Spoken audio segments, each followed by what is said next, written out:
wa guverinoma Patrick Muyaya. Uraho neza? Muraho neza madame?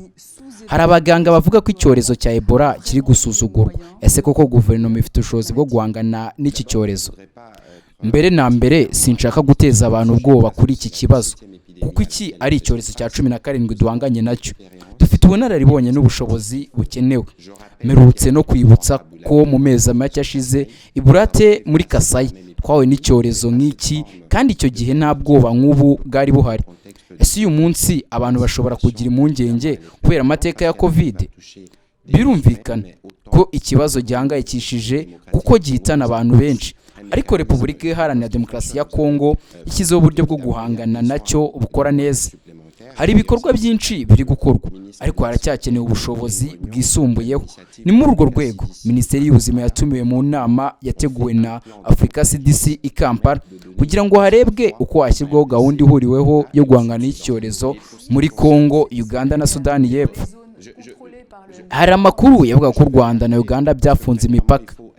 Ndaza kubigarukaho ku kibazo cya Ituri, by'umwihariko ikibuga cy'indege kiri kuvugururwa, kandi twafashe ingamba zo gushyiraho uburyo bwo gukaraba intoki no kubahiriza amabwiriza y'isuku, kuko nta rukingo cyangwa umuti bihagije kuri ubu bwoko bwa Ebola bwa bundi buryo. Ikibuga kizafungurwa mu minsi iri imbere. Nsubiye ku kibazo cyawe, biragaragara ko u Rwanda rudafite ubushobozi bwo guhangana n'iki cyorezo nk'uko bikenewe, nk'uko amategeko mpuzamahanga abiteganya.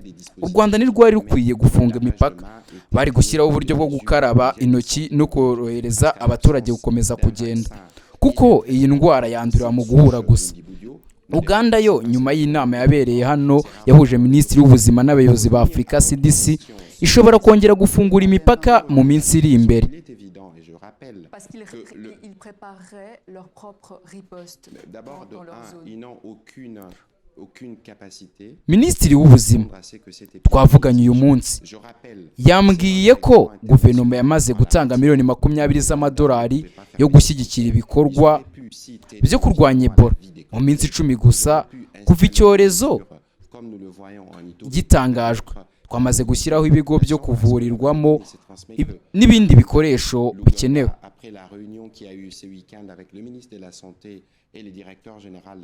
Ku kibazo cya Bunia ndabasubiramo, icyorezo kiri mu ntara 3 gusa muri 23 zigize Kongo.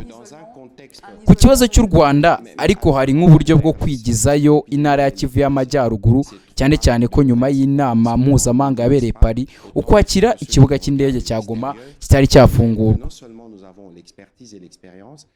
Iyo mufunze imipaka, twakohereza duta amatsinda y'abaganga n'abakora ibikorwa byo guhangana n'icyorezo. Kuri twe uburyo bwiza bwo guhangana na Ebola igoma nuko ingabo z'u Rwanda zikurwa muri Kongo kandi zigahagarika kugira uruhare muri iki kibazo, ko nta bunararibonye cyangwa ubushake bafite bwo gufasha kurwanya iki cyorezo. Intambara ikomeje mu burasirazuba bwa Kongo. Mu mpera z'icyumweru habaye ibitero bya drone mu bice bigenzurwa na FC23 ndetse no ku birindiro bya leta Ikisangani. Ese iki kibazo cy'ubuzima ni cyari gikwiye gutuma habaho agahenge ka gisirikare? Sinshaka kuvuga ku gahenge, kuko mbere na mbere hakenewe kubahiriza agahenge kasinwe. Nicyo twabonye mu masezerano yasinyiwe Washington. Prendre en charge cette épidémie telle qu'elle devrait être. Par rapport à cette guerre qui continue dans l'Est, donc ce week-end, plusieurs frappes de drones ont secoué des zones contrôlées par la FCM23 dans les Kivu, mais aussi des positions gouvernementales à Kisangani. Est-ce que ça veut dire, Monsieur le Ministre, que cette situation sanitaire mériterait une trêve? Ese iki kibazo cy'ubuzima ni cyari gikwiye gutuma bagahenge ka gisirikare? Ministre, sinshaka kuvuga ku gahenge, kuko mbere na mbere hakenewe kubahiriza agahenge kasinwe. Nicyo twabonye mu masezerano yasinyiwe Washington.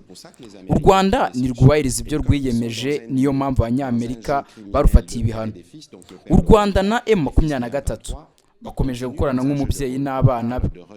Bavuga ko basubira inyuma, ariko mu by'ukuri ni ukwimura ingabo gusa.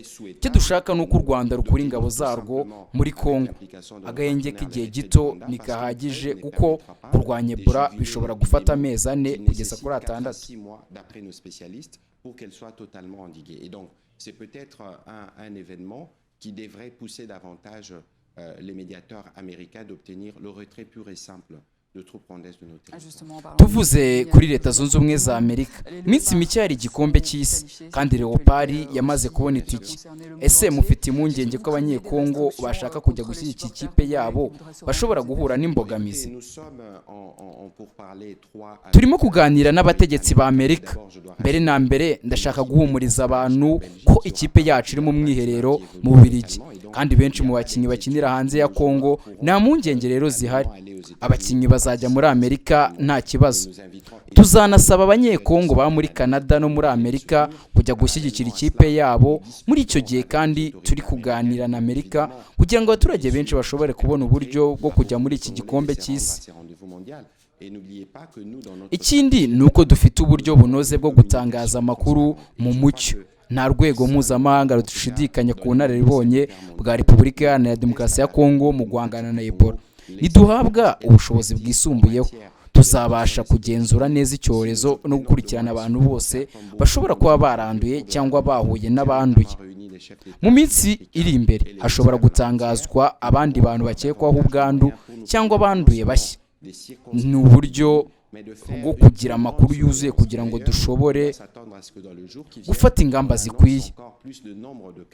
Contact ou des cas suspects, ce n'est que de cette manière qu'on pourra avoir un tableau général qui nous permettra de trouver des solutions et les traitements qu'il faut et d'appliquer les protocoles qu'il faut pour nous assurer que les virus ne se transmettent. muri iki gihe cy'icyorezo ariko no muri politiki harimo impaka kwihindurwa ry'itegeko nshinga. ese nibyo byihutirwa ubu? La population en faveur du changement de la Constitution, est-ce vraiment la priorité? Bon, écoutez, icyihutirwa kuri guverinoma ubu ni ikibazo cya Ebola, ni umutekano mu burasirazuba bwa Kongo, ariko impaka za politike zishobora guhagarikwa. kurebana n'itegeko nshinga, ibiganiro bikwiye gukorwa mu buryo budashyira imbere abantu ku giti cyabo, ahubwo harebwa uko igihugu cyakora neza kurushaho. ese ibyo ntibishobora guteza ikibazo cya politike? icyo dushyize imbere ni ugukemura ikibazo cy'umutekano kugira ngo abaturage baguma na Bukavu nabo babashe gutanga ibitekerezo byabo. Ebola ubu iri kugenzurwa neza ko twamaze kumenya aho icyorezo kiri n'ingamba zikenewe. hari no kongera ibikorwa byo kwegera abaturage kuko hari bimwe mu batekerezaga ko ari indwara y'amayobera kubera ko itagaragaza ibimenyetso bikomeye nk'ubwoko bwa Ebola bwa Zaire twigeze gutsinda mbere. ibyo bikorwa byose biri gukorwa, ariko hagati aho ntiwashobora kubuza abantu kuganira kuri politiki. La souche Zaïre qu'on a vaincue il y a quelques mois. Et donc, il y a ces efforts qui sont en place. Entre-temps, on ne peut pas empêcher un débat politique de se faire. naho kuri guverinoma ibyo dushyize imbere ni ibyo maze